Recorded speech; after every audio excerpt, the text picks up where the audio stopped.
Kitab Ezra.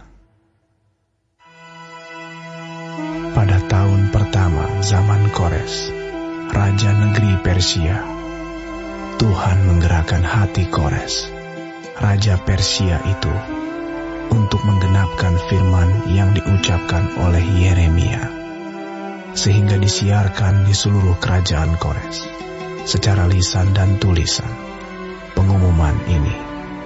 Beginilah perintah Kores raja Persia.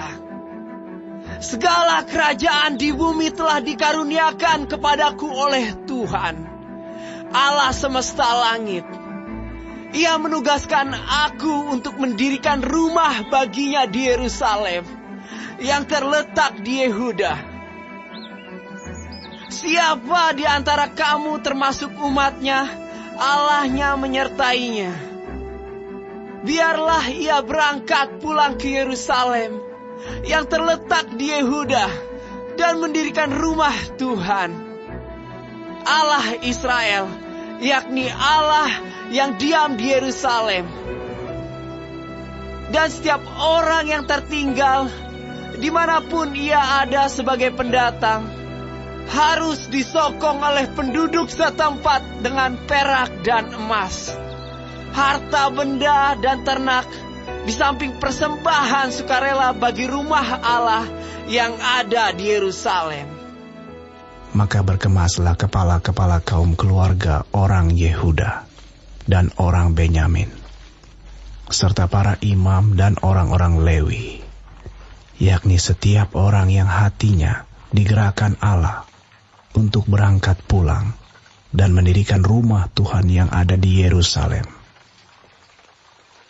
Dan segala orang di sekeliling mereka membantu mereka dengan barang-barang perak, dengan emas, harta benda, dan ternak, dan dengan pemberian yang indah-indah, selain dari segala sesuatu yang dipersembahkan dengan sukarela. Pula Raja Kores menyuruh mengeluarkan perlengkapan rumah Tuhan yang diangkut Nebukadnezar dari Yerusalem, dan yang ditaruhnya di dalam kuil Allahnya. Kores raja Persia itu menyuruh mengeluarkan semuanya itu di bawah pengawasan Mitredat, bendahara raja, yang menghitung seluruhnya bagi Sesbazar, pembesar di Yehuda. Inilah daftarnya: 30 bokor emas, 1000 bokor perak, 29 pisau, 30 piala emas, pula 410 piala perak, 1000 buah barang-barang lain. Barang-barang emas dan perak itu seluruhnya berjumlah 5.400. Semuanya itu dibawa oleh Sesbazar sewaktu orang-orang buangan itu dibawa pulang dari negeri Babel ke Yerusalem.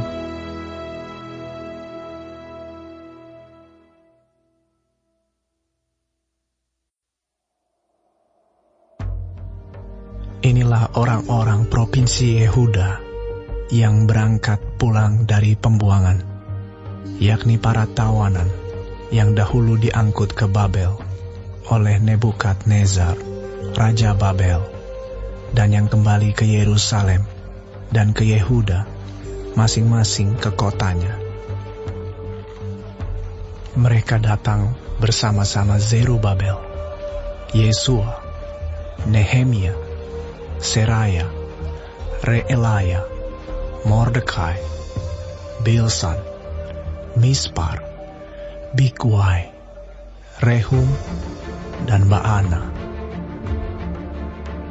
Inilah daftar orang-orang bangsa Israel. Bani Paros, 2.172 orang. Bani Sefaca, 372 orang. Bani Ara, 775 orang. Bani Pahat, Moab, yakni anak-anak Yesua dan Yoab, 2.812 orang. Bani Elam 1.254 orang. Bani Zatu 945 orang. Bani Zakai 760 orang. Bani 642 orang. Bani Bebai 623 orang. Bani Asgad 1.222 orang.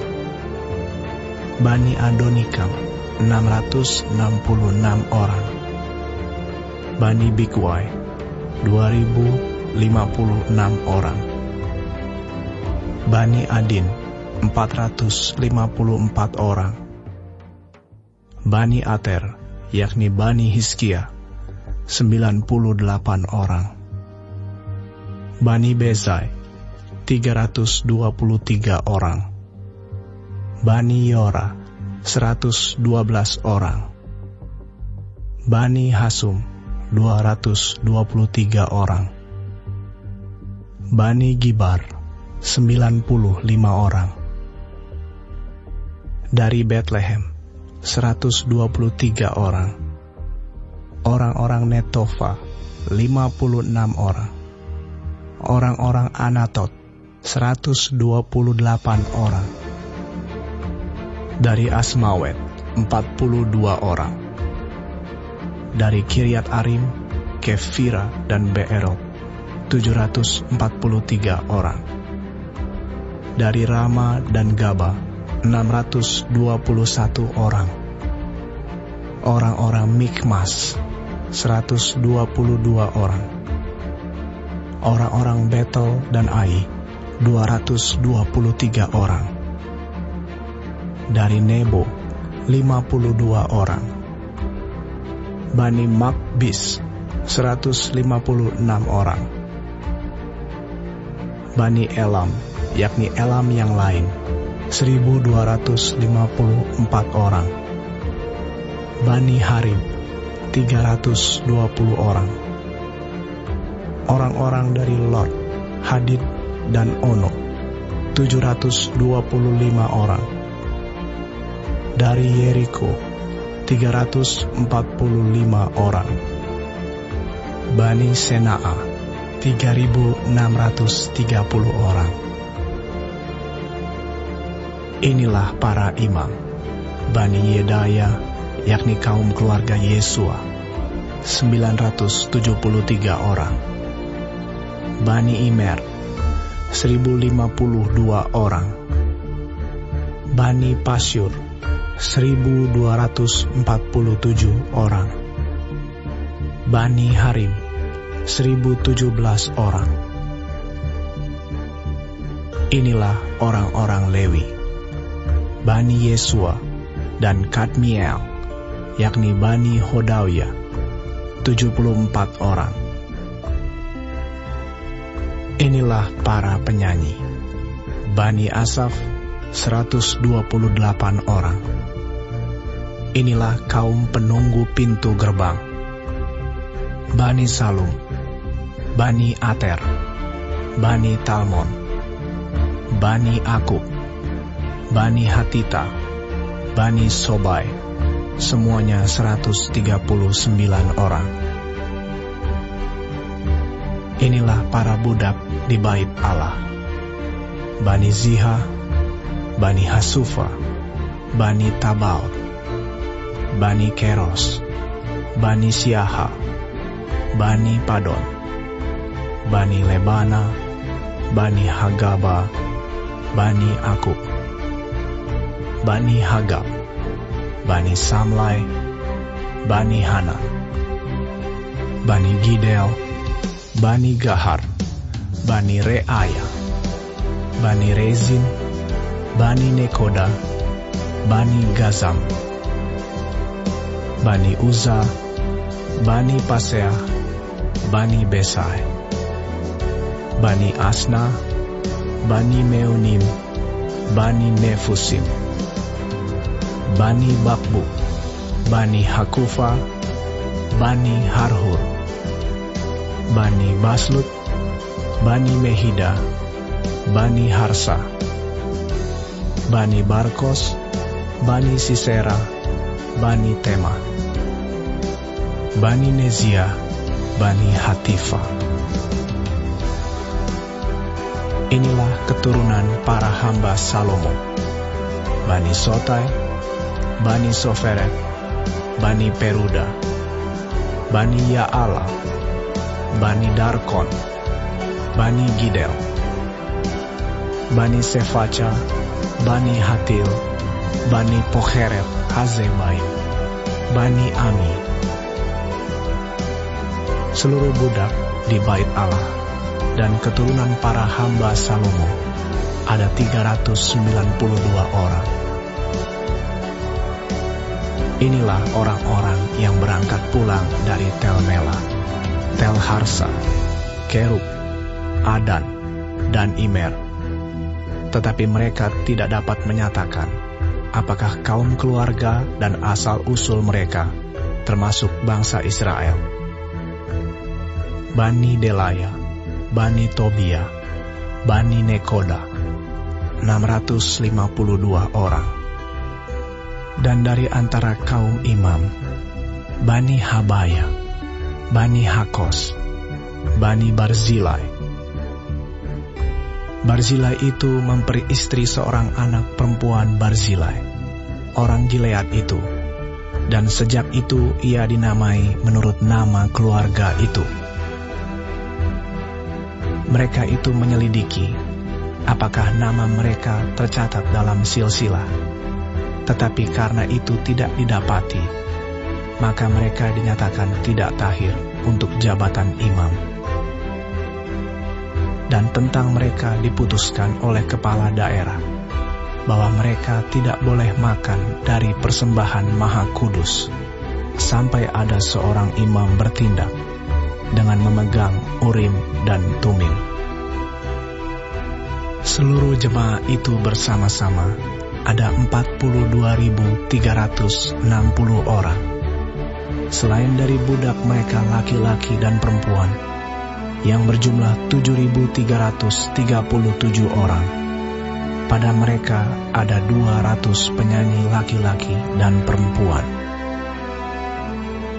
Mereka mempunyai 736 ekor kuda, 245 ekor bagal, 435 ekor unta, dan 6.720 ekor keledai. Beberapa kepala kaum keluarga, tatkala datang ke rumah Tuhan yang di Yerusalem, mempersembahkan persembahan sukarela guna pembangunan rumah Allah pada tempatnya semula. Mereka memberi sumbangan sekadar kemampuan mereka untuk perbendaharaan guna pekerjaan itu, sebanyak 61.000 dirham emas, 5.000 mina perak, dan 100 helai kemeja imam. Adapun para imam dan orang-orang Lewi, dan juga sebagian dari rakyat, serta para penyanyi, para penunggu pintu gerbang, dan para budak di bait Allah, menetap di kota-kota mereka. Demikian juga semua orang Israel yang lain, masing-masing di kota-kotanya sendiri.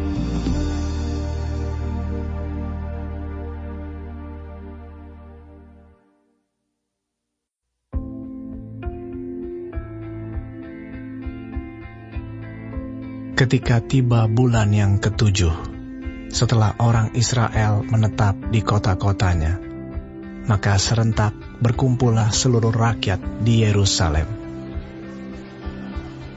Maka mulailah Yesua bin Yozadak beserta saudara-saudaranya, para imam itu, dan Zerubabel bin Sealtiel beserta saudara-saudaranya, membangun mezbah Allah Israel untuk mempersembahkan korban bakaran di atasnya, sesuai dengan yang ada tertulis dalam kitab Taurat Musa, abdi Allah. Mereka mendirikan mezbah itu di tempatnya semula. Sungguh pun mereka ketakutan terhadap penduduk negeri, Lalu mereka mempersembahkan di atasnya korban bakaran kepada Tuhan, korban bakaran waktu pagi dan waktu petang. Mereka juga mengadakan hari raya Pondok Daun, sesuai dengan yang ada tertulis, dan mempersembahkan korban bakaran hari demi hari, menurut jumlah yang sesuai dengan peraturan, yakni setiap hari, menurut yang ditetapkan untuk hari itu. Dan sejak itu, diadakanlah korban bakaran yang tetap, juga korban bakaran pada bulan baru, dan pada setiap hari raya yang kudus bagi Tuhan. Dan setiap kali orang mempersembahkan persembahan sukarela kepada Tuhan. Sejak hari pertama bulan yang ketujuh, mereka mulai mempersembahkan korban bakaran kepada Tuhan. Namun dasar bait suci Tuhan belum juga diletakkan. Lalu mereka memberikan uang kepada tukang batu dan tukang kayu, sedang kepada orang Sidon dan Tirus, makanan dan minuman dan minyak, supaya orang-orang itu membawa kayu aras dari Libanon sampai ke laut dekat Yafo, seperti yang telah diizinkan kepada mereka oleh Kores, raja negeri Persia. Pada tahun yang kedua, sesudah mereka sampai ke rumah Allah di Yerusalem, dalam bulan yang kedua, maka Zerubabel bin Sealtiel dan Yesua bin Yozadak, beserta saudara-saudara mereka yang lain, yakni para imam dan orang-orang Lewi, dan semua orang yang pulang ke Yerusalem dari tempat tawanan, memulai pekerjaan itu. Mereka menugaskan orang-orang Lewi yang berumur 20 tahun ke atas untuk mengawasi pekerjaan membangun rumah Tuhan. Lalu Yesua serta anak-anak dan saudara-saudaranya, dan Kadmiel serta anak-anaknya, orang-orang Yehuda bersama-sama bertindak mengawasi orang-orang yang melakukan pekerjaan membangun rumah Allah. Demikian juga Bani Henadad, anak-anak dan saudara-saudara mereka, orang-orang Lewi itu. Pada waktu dasar bait suci Tuhan diletakkan oleh tukang-tukang bangunan, maka tampillah para imam dengan memakai pakaian jabatan dan membawa nafiri, dan orang-orang Lewi, Bani Asaf, dengan membawa ceracap, untuk memuji-muji Tuhan menurut petunjuk Daud, Raja Israel. Secara berbalas-balasan, mereka menyanyikan bagi Tuhan nyanyian pujian dan syukur. Sebab Ia baik, bawasannya untuk selama-lamanya, kasih setianya pada Israel.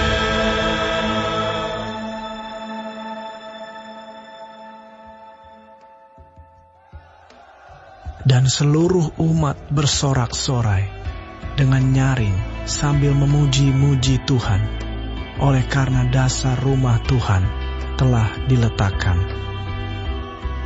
Tetapi banyak di antara para imam, orang-orang Lewi, dan kepala-kepala kaum keluarga, orang tua-tua yang pernah melihat rumah yang dahulu, menangis dengan suara nyaring ketika perletakan dasar rumah ini dilakukan di depan mata mereka, sedang banyak orang bersorak-sorai dengan suara nyaring karena kegirangan. Orang tidak dapat lagi membedakan mana bunyi sorak-sorai kegirangan dan mana bunyi tangis rakyat, karena rakyat bersorak-sorai dengan suara yang nyaring, sehingga bunyinya kedengaran sampai jauh.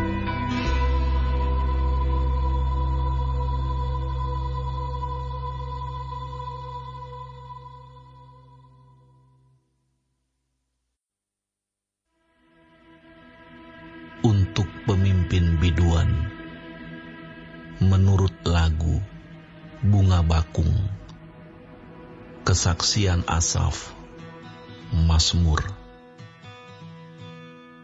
Hai gembala Israel, pasanglah telinga. Engkau yang menggiring Yusuf sebagai kawanan domba. Ya, engkau yang duduk di atas para kerub, tampillah bersinar di depan Efraim dan Benyamin dan Manasye. Bangkitkanlah keperkasaanmu dan datanglah untuk menyelamatkan kami. Ya Allah, pulihkanlah kami, buatlah wajah-Mu bersinar, maka kami akan selamat. Tuhan, Allah semesta alam, berapa lama lagi murka-Mu menyala, sekalipun umat-Mu berdoa? Engkau memberi mereka makan roti cucuran air mata. Engkau memberi mereka minum air mata berlimpah-limpah. Engkau membuat kami menjadi pokok percederaan tetangga-tetangga kami, dan musuh-musuh kami mengolok-olok kami. Ya Allah semesta alam, pulihkanlah kami, buatlah wajah-Mu bersinar, maka kami akan selamat.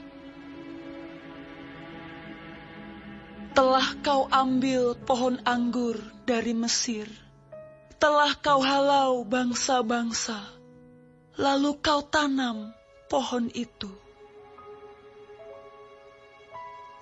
Engkau telah menyediakan tempat bagi dia, maka berakarlah ia dalam-dalam dan memenuhi negeri.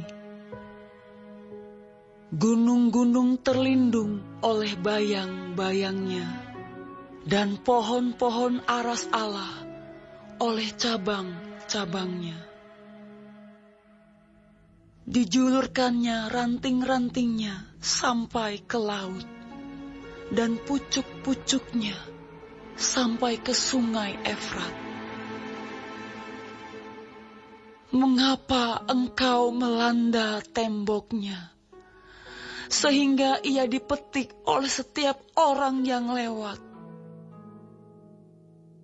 Babi hutan menggerogotinya, dan binatang-binatang di padang memakannya. Ya Allah semesta alam, kembalilah kiranya, pandanglah dari langit, dan lihatlah, indahkanlah pohon anggur ini, batang yang ditanam oleh tangan kanan-Mu. Mereka telah membakarnya dengan api dan menebangnya. Biarlah mereka hilang lenyap oleh hardik wajah-Mu. Kiranya tangan-Mu melindungi orang yang di sebelah kanan-Mu, anak manusia yang telah Kau teguhkan bagi diri-Mu itu. Maka kami tidak akan menyimpang daripada-Mu. Biarkanlah kami hidup, maka kami akan menyerukan nama-Mu. Ya Tuhan, Allah semesta alam, pulihkanlah kami, buatlah wajah-Mu bersinar, maka kami akan selamat.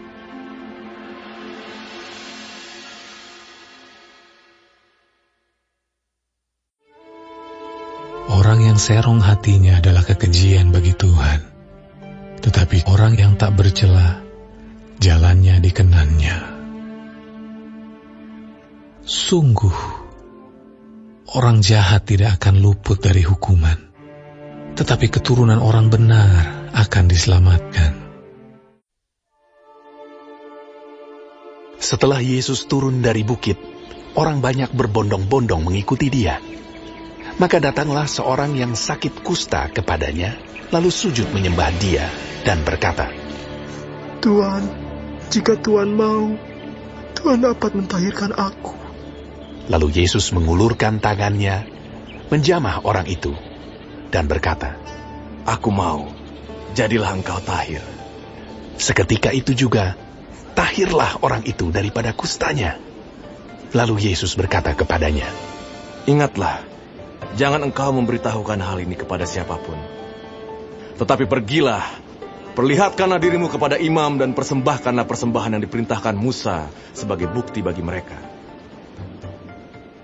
Ketika Yesus masuk ke Kapernaum, datanglah seorang perwira mendapatkan dia dan memohon kepadanya. Tuhan, hambaku terbaring di rumah karena sakit lumpuh, dan ia sangat menderita. Yesus berkata kepadanya, Aku akan datang menyembuhkannya. tetapi jawab perwira itu kepadanya, Tuhan, aku tidak layak menerima Tuhan di dalam rumahku. Katakan saja sepatah kata, maka hambaku itu akan sembuh. Sebab aku sendiri seorang bawahan, dan di bawahku ada pula prajurit. Jika aku berkata kepada salah seorang prajurit itu, pergi, maka ia pergi. Dan kepada seorang lagi, datang, maka ia datang. Ataupun kepada hambaku, kerjakanlah ini, maka ia mengerjakannya. Setelah Yesus mendengar hal itu, heranlah ia, dan berkata kepada mereka yang mengikutinya, Aku berkata kepadamu, sesungguhnya iman sebesar ini tidak pernah aku jumpai pada seorang pun di antara orang Israel. Aku berkata kepadamu, banyak orang akan datang dari timur dan barat, dan duduk makan bersama-sama dengan Abraham, Ishak, dan Yakub di dalam kerajaan surga. Sedangkan anak-anak kerajaan itu akan dicampakkan ke dalam kegelapan yang paling gelap. Di sanalah akan terdapat ratap dan kertak gigi. Lalu Yesus berkata kepada perwira itu, Pulanglah, dan jadilah kepadamu seperti yang engkau percaya. maka pada saat itu juga, sembuhlah hambanya. Setibanya di rumah Petrus, Yesus pun melihat ibu mertua Petrus terbaring karena sakit demam.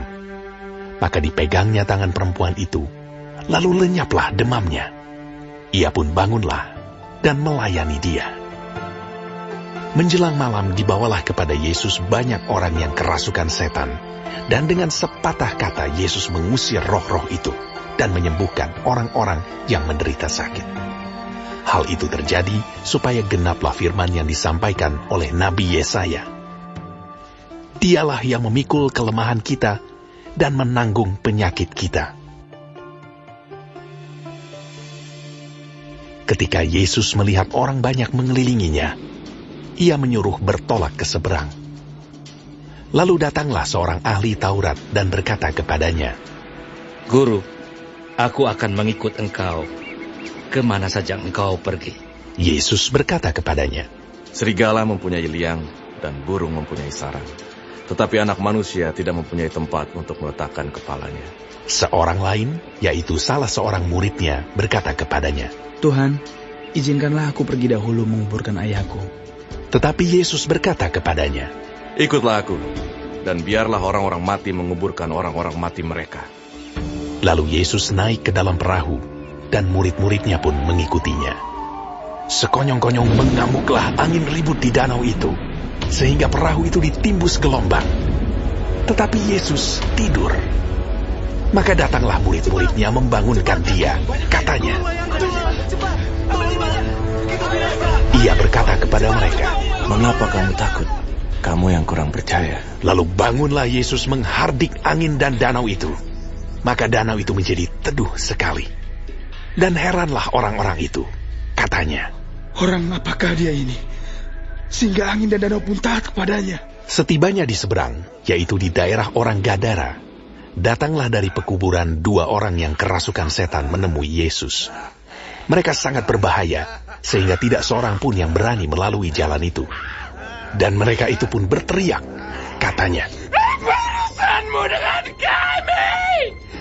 Hai, anak Allah, adakah engkau kemari untuk menyiksa kami sebelum waktunya?" Tidak jauh dari mereka itu, sejumlah besar babi sedang mencari makan. Maka setan-setan itu meminta kepadanya, katanya, "Jika engkau mengusir kami, suruhlah kami pindah ke dalam kawanan babi itu." Yesus berkata kepada mereka, "Pergilah!" Lalu keluarlah mereka dan masuk ke dalam babi-babi itu. Maka terjunlah seluruh kawanan babi itu dari tepi jurang ke dalam danau dan mati di dalam air. Maka larilah penjaga-penjaga babi itu, dan setibanya di kota diceriterakannya lah segala sesuatu, juga tentang orang-orang yang kerasukan setan itu. Maka keluarlah seluruh kota mendapatkan Yesus, dan setelah mereka berjumpa dengan dia, mereka pun mendesak supaya ia meninggalkan daerah mereka.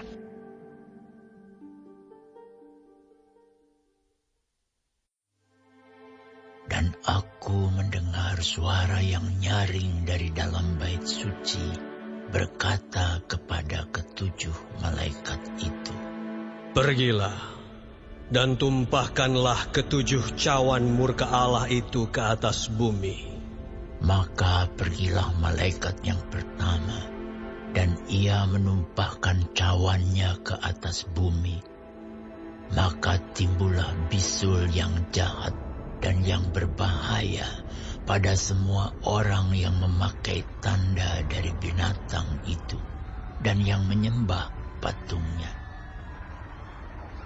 Dan malaikat yang kedua menumpahkan cawannya ke atas laut, maka airnya menjadi darah seperti darah orang mati, dan matilah segala yang bernyawa yang hidup di dalam laut. Dan malaikat yang ketiga menumpahkan cawannya atas sungai-sungai dan mata-mata air, dan semuanya menjadi darah. Dan aku mendengar malaikat yang berkuasa atas air itu berkata, "Adil engkau yang ada dan yang sudah ada, engkau yang kudus, yang telah menjatuhkan hukuman ini. Karena mereka telah menumpahkan darah orang-orang kudus dan para nabi, engkau juga telah memberi mereka minum darah. Hal itu wajar bagi mereka." Dan aku mendengar mezbah itu berkata, "Ya Tuhan Allah yang Maha Kuasa, benar dan adil segala penghakiman-Mu." Dan malaikat yang keempat menumpahkan cawannya ke atas matahari, dan kepadanya diberi kuasa untuk menghanguskan manusia dengan api. Dan manusia dihanguskan oleh panas api yang dahsyat, dan mereka menghujat nama Allah yang berkuasa atas malapetaka-malapetaka itu, dan mereka tidak bertobat untuk memuliakan Dia. Dan malaikat yang kelima menumpahkan cawannya ke atas takhta binatang itu, dan kerajaannya menjadi gelap, dan mereka menggigit lidah mereka karena kesakitan. Dan mereka menghujat Allah yang di sorga karena kesakitan dan karena bisul mereka. Tetapi mereka tidak bertobat dari perbuatan-perbuatan mereka. Dan malaikat yang keenam menumpahkan cawannya ke atas sungai yang besar, sungai Efrat. Lalu keringlah airnya, supaya siaplah jalan bagi raja-raja yang datang dari sebelah timur. Dan aku melihat dari mulut naga dan dari mulut binatang dan dari mulut nabi palsu itu keluar 3 roh najis yang menyerupai katak.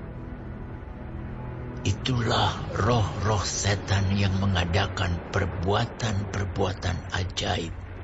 Dan mereka pergi mendapatkan raja-raja di seluruh dunia untuk mengumpulkan mereka guna peperangan pada hari besar, yaitu hari Allah yang Maha Kuasa. Lihatlah, aku datang seperti pencuri. Berbahagialah dia yang berjaga-jaga dan yang memperhatikan pakaiannya, supaya ia jangan berjalan dengan telanjang dan jangan kelihatan kemaluannya. Lalu ia mengumpulkan mereka di tempat yang dalam bahasa Ibrani disebut Harmagedon. Dan malaikat yang ke-7 menumpahkan cawannya ke angkasa, dan dari dalam bait suci kedengaranlah suara yang nyaring dari takhta itu. Katanya, "Sudah terlaksana." Maka memancarlah kilat dan menderulah bunyi guruh, dan terjadilah gempa bumi yang dahsyat seperti belum pernah terjadi sejak manusia ada di atas bumi. Begitu hebatnya gempa bumi itu. Lalu terbelahlah kota besar itu menjadi 3 bagian, dan runtuhlah kota-kota bangsa-bangsa yang tidak mengenal Allah. Maka teringatlah Allah akan Babel yang besar itu untuk memberikan kepadanya cawan yang penuh dengan anggur kegeraman murkanya. Dan semua pulau hilang lenyap, dan tidak ditemukan lagi gunung-gunung. Dan hujan es besar seberat 100 pon jatuh dari langit menimpa manusia. Dan manusia menghujat Allah karena malapetaka hujan es itu. Sebab malapetaka itu sangat dahsyat.